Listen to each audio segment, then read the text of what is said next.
Nakakabahala kasi ang mga video nilabas ng YouTube channel na Dapat Balita nitong nakaraang 7 araw. Una, kung titingnan mo yung mga captions or headlines niya, lahat sila tungkol sa gera na sumiklab na raw sa pagitan ng Pilipinas at ng China sa West Philippine Sea. Halimbawa, China, umatake nung Martes, may napatay, nirat-rat ng kanyon. Meron itong 66,000 views at meron pang mga nagkomento.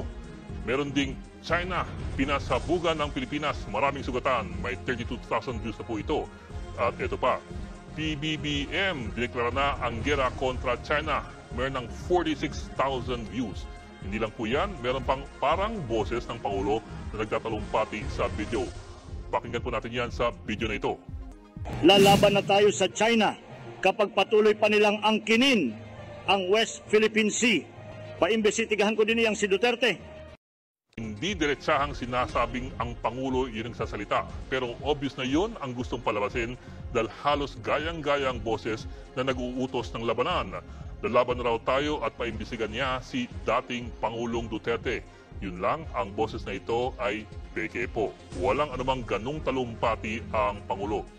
2 sa 13 video sa page na ito, merong peking boses na animoy kay Pangulong Bongbong Marcos. Paulit-ulit lamang po ang mga video ng mga litrato ng girian sa West Philippine Sea. Iniiba-iba lang ang captions at headlines, ang script ng istorya at yung mga boses. Kung susuriin mo po ang YouTube channel na ito, hindi pa malinaw kung sino ang may-ari ng channel. Hindi rin po ito bagong channel. Meron na po itong 127,000 subscribers at 346,000 views.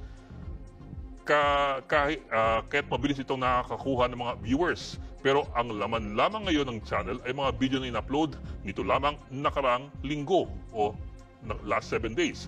Paano nangyari yun? Mukhang bagong pihit lamang kasi ito ng channel sa issue ng West Philippine Sea.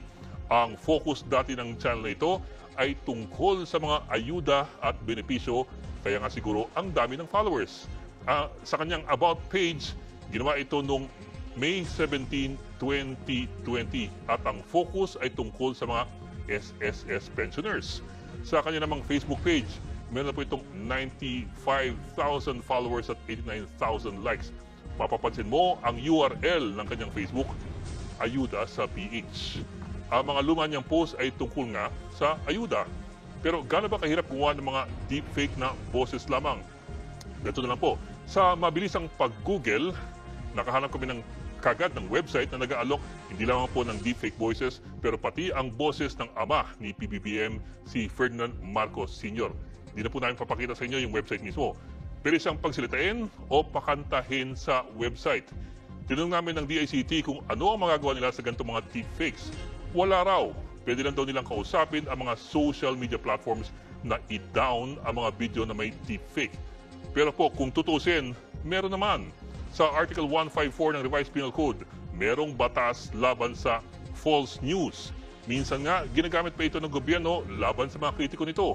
Ayon sa Article 154, ang pag-publish ng false news na mag-endanger ng public order or cause damage to the interest or credit of the state ay paparusahan ng aresto mayor or pagkakakulong ng 1 to 6 months at penalty na hanggang 200,000 pesos. Pero ito kaya ay humor or satire site. Ang problema, wala pong nakalagay na ganoon, wala ring indikasyon. At higit sa lahat, mayroong mga naniniwala sa content at nagkokomento pa.